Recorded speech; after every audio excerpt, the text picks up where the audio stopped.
Hi, welcome to Tiny Garage Fabrication, the show where I either make it or break it.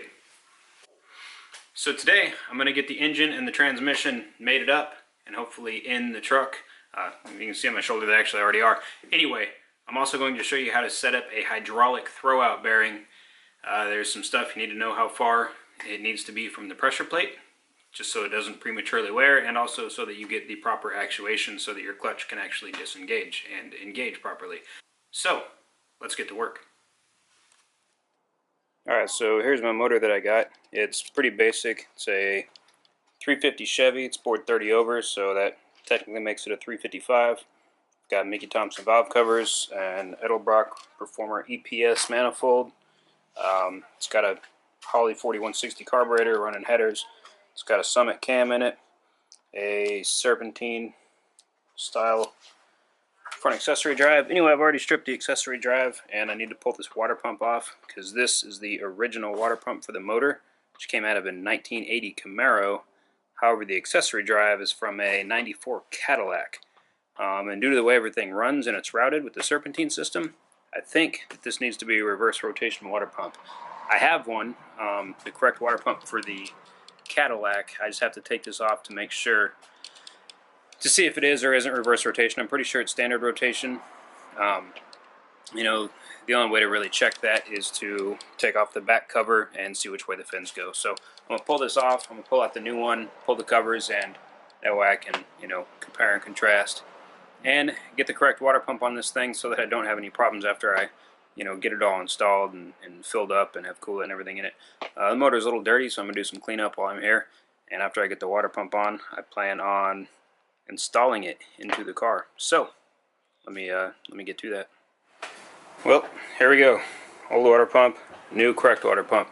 So as you can see, blades are going the correct way, even on the old one. So it was good. I didn't have to pull it, but it's good for the peace of mind. It's better that I know that it's right than to put something on that's not going to be good for the motor. So guess I better put it back together. Alright, I'm getting ready to get the engine put back in the truck. A few things I have to do first. I have to install a new flywheel, which I've got a brand new one here. Also a new clutch. I've got a new clutch and pressure plate here. The engine that I had wasn't automatic. It had a flex plate on it, which means I needed new bolts. So went out, got some ARP, good quality bolts. Came with the assembly lube. Also required some Loctite. Now the instructions for this say Loctite 242, which is your standard blue, and then 75 foot-pounds in a star pattern to torque them to. After that, I'll put on my pressure plate. It says to lubricate the splines. This is a full pressure plate clutch kit. The pressure plate, the clutch came with a pilot bearing, an alignment tool, and also a throwout bearing. I won't be using this throwout bearing because I have a hydraulic throwout bearing that I'll be putting in from How Racing. Again, I also got ARP clutch pressure plate bolts. They came with these cool little washers. Probably hard to see, but it's got a little chamfer on there, and that makes sure that it can butt all the way flush. I'm going to put the chamfer side towards the head so it goes flush there. If not, you'll have just the slightest little gap. I'm not really sure if you can see that, but chamfer side goes in. And with these as well, I'm also going to use some of the ARP fastener lubricant or assembly lubricant that goes underneath the heads, just to ensure that you can get your torque specs right so that it slides at its preferred sliding amount. And then again, 242 blue, and these are to be torqued to 45 foot-pounds. Now, standard small block Chevy, you would torque the flywheel bolts to 60 and use a red Loctite, and the flywheel bolts the pressure plate bolts to 35, also with a red Loctite. However, ARP has its own specs, its own bolts, its own lubricant, so I'm going to follow their directions because I believe they're a level above standard stuff. So I'm going to get to that. We'll get a time lapse going, and I will get the flywheel assembled, get everything put in, locked down. I'm also going to use, so the clutch kit came with a roller bushing and a bronze bushing for the crankshaft pilot. My crankshaft will not accept the roller bearing. I will be installing the bronze bushing. I've already taken care to just kind of mildly chamfer both the outer edge of the crank and the inner edge of the bushing, so that way it goes in, it aligns. You just get a socket, hammer that in. Pretty easy installation. So I'm going to get to doing that. I'm going to install the flywheel, the pilot bolt, the pressure plate, and the clutch disc. So, without further ado, here we go.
Alright, here we go. So here I'm about to show you something that I kind of hope is one of the reasons why people watch my channel.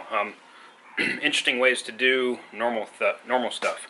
So right now what I need to do is dial in the amount of shims that I need for my hydraulic throwout bearing.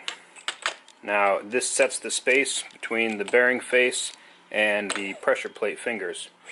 This is a very vital measurement.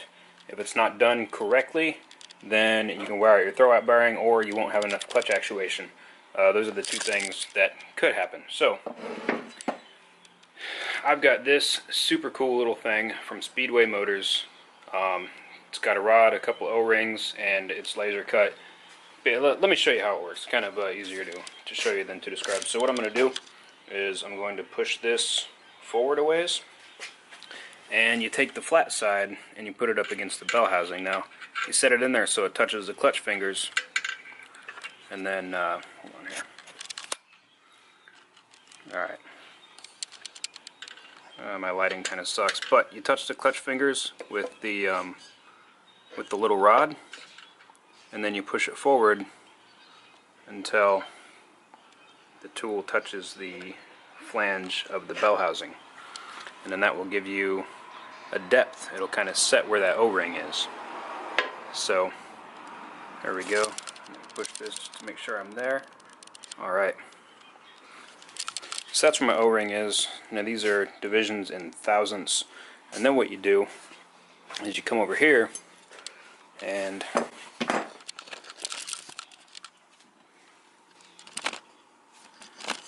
let's see if I can get a better shot of this.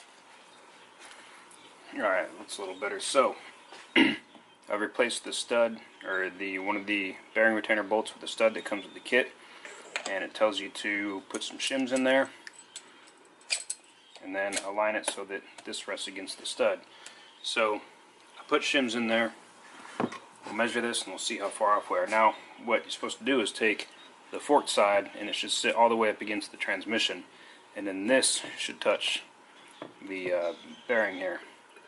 Now I'm already touching, but I'm not flat against the transmission yet. So I already know that my measurement's not going to be right. So what I'm going to do is I'm going to take a couple bearings out. I'm sorry, a couple of shims out. Now this particular throwout bearing requires 50 to 100 thousandths of free play between the face of this and the pressure plate, which means it should not contact it all the time. Now here we go. So I'm up against there. And let me push this in, and I can read with that O-ring how much I have.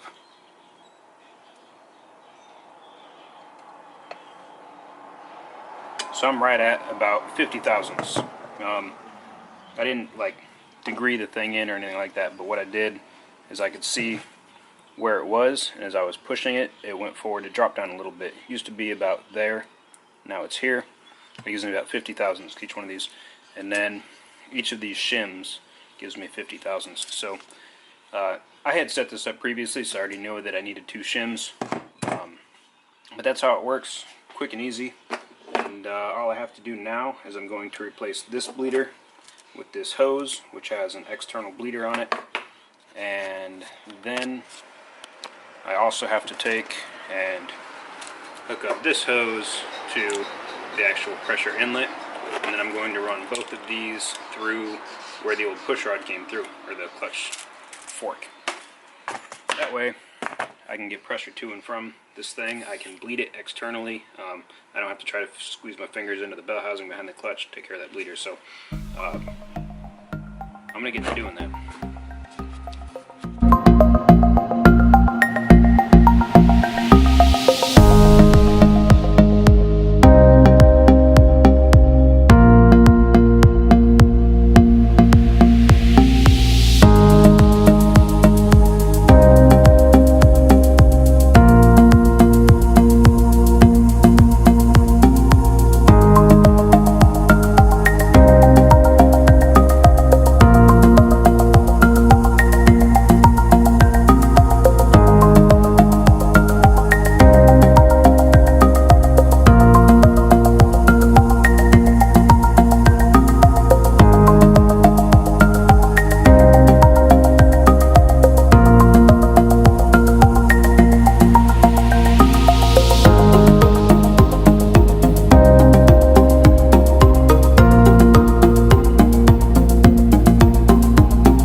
It's been a super long day working on the old Ford. I got a lot of stuff done.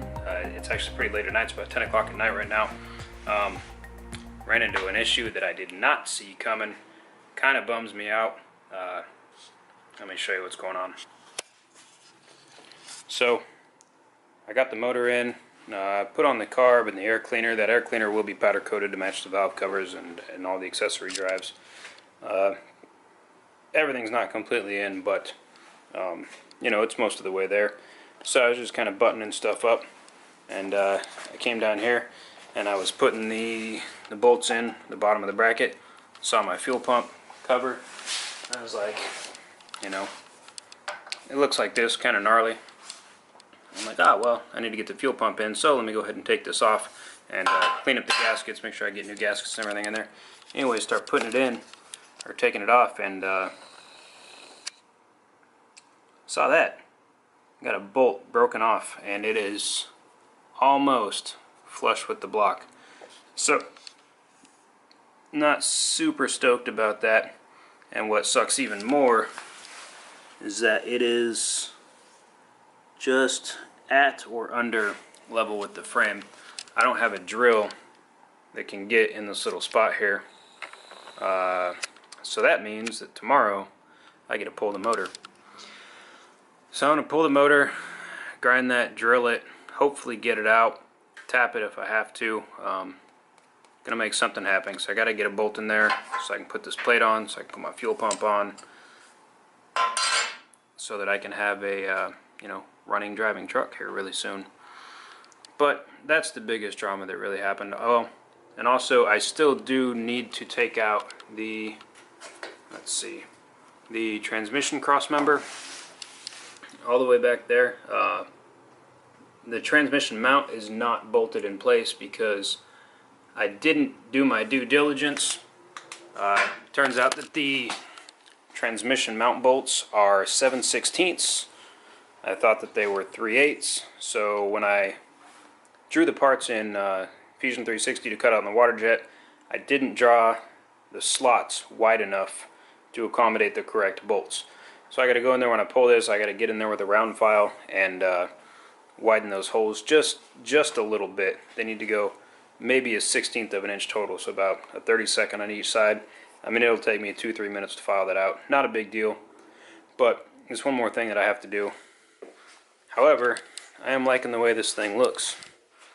Alright, it's Sunday morning, back to work on the Ford. I did a little bit of work this morning, didn't really film anything, just kind of, putzing around. I'll show you what I got done. Got my power steering pulley installed. That was a big pain in the butt. Got a Harbor Freight tool, damn near broke the tool putting the thing on, it just didn't want to go. I got my steering shaft support and steering shaft just kind of mocked in place. I got my clutch master cylinder and my brake master cylinders mounted. I got my throttle cable installed. Well, that's it for today. It looks like I'm going to have to pull the engine. I need to fix that fuel pump bolt. It could be done. I could probably loosen the motor mounts, jack the engine up on the one side, drill it out. But I also have to fix the transmission mount bolt. And then, honestly, there's some other stuff I still have to do with the engine and, the engine bay and all that stuff. So, screw it. I'm just going to pull the thing, take care of all that stuff, and then get it back in when I need to put it back in. So, it's for the best. It really is.